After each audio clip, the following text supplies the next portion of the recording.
Ya, Makasih. karena Anda alumnus Universitas Gadjah Mada, mungkin Anda punya keahlian membaca statement Raja Jawa itu seperti apa sih kira-kira? Bagaimana komentarnya Mas Uceng? Iya, saya kira apa yang disampaikan Pak Jokowi sebenarnya adalah inkonsistensi ya. Karena berkali-kali dia mengulang kata-kata bahwa putusan MK itu final dan mengikat. Ya, Jadi final and binding, berulang berkali-kali dia mengulangnya. Saya kira itu dilakukan ketika putusan itu menguntungkan dirinya. Seperti ketika putusan PHPU Pilpres bulan Juni tahun 2019, dan beberapa kali ketika MK dia katakan kita harus hormati Mahkamah Konstitusi, termasuk ketika putusan 90 yang kemudian menjelaskan bahwa anaknya bisa ikut bertarung dalam Pilpres. Tetapi yang mengagetkan tentu saja adalah ketika sekarang berbeda.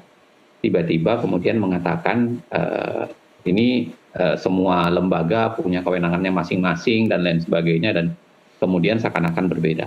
Tapi yang kedua menurut saya yang jauh lebih penting, apa yang disampaikan Pak Jokowi ini harus kita baca betapa dia tidak melihat rakyat itu sebagai faktor penting. Saya kira kalau kita bicara yang kita ributkan, ini bukan soal hanya sekedar putusan MK, tetapi ini soalan bagaimana DPR membuat undang-undang secara super cepat barangkali ya. Karena memang undang-undang pilkada perubahan ini udah lama dinaikkan, tapi substansi khusus ini kan terjadi hanya sekitar dibahas hanya kurang lebih 7 jam. Nah pertanyaannya adalah, kalau kita mau bikin undang-undang yang seharusnya manifestasi dari keinginan publik, di mana konsultasi publiknya di 7 jam itu? Di mana kapan misalnya pemerintah dan DPR itu nanya-nanya ke publik, apa seharusnya yang dibuat dalam sebuah undang-undang. Padahal MK sendiri sudah menyatakan bahwa semua undang-undang harus melalui tahapan yang disebut dengan meaningful participation, dan itu yang membuat pemerintah dan DPR mengubah Undang-Undang 19 tahun 2015 tahun 2019, diubah belakangan dengan memasukkan dan mengubah pasal 96, memasukkan yang namanya partisipasi di dalamnya. Nah, di mana kesadaran itu, kesadaran partisipatif untuk kemudian meminta pendapat rakyat untuk mendapatkan apa yang diinginkan dari undang-undang. Nah, yang ketiga saya kira pernyataan itu mewakili kepentingan, saya kira ya.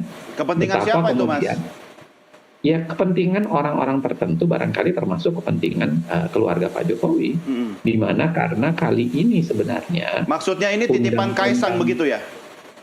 ya terserah bisa kita terjemahkan demikian. Tapi kalau kita lihat faktor yang paling diperdebatkan kali ini kan sebenarnya adalah adanya gejala partai-partai atau koalisi partai tertentu ingin melakukan borong partai kan, dan menutup peluang orang-orang tertentu bisa berkontestasi.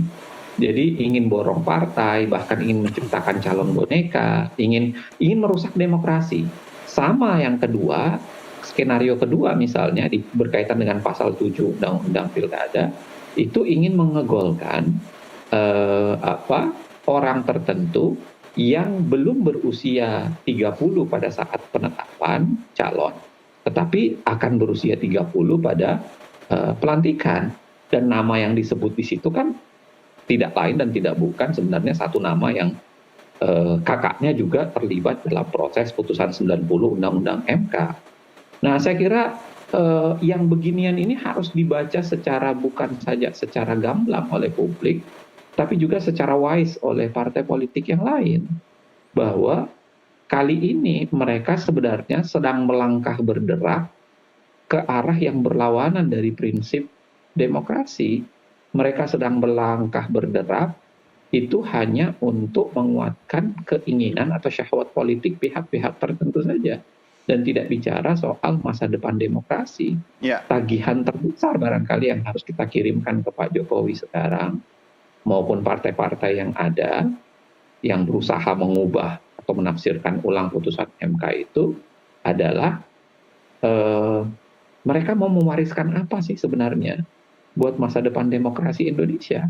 Apa yang mereka mau catatkan bagi anak cucu kita kelak ketika mempelajari bagaimana proses demokrasi ditegakkan dengan cara permainan macam ini?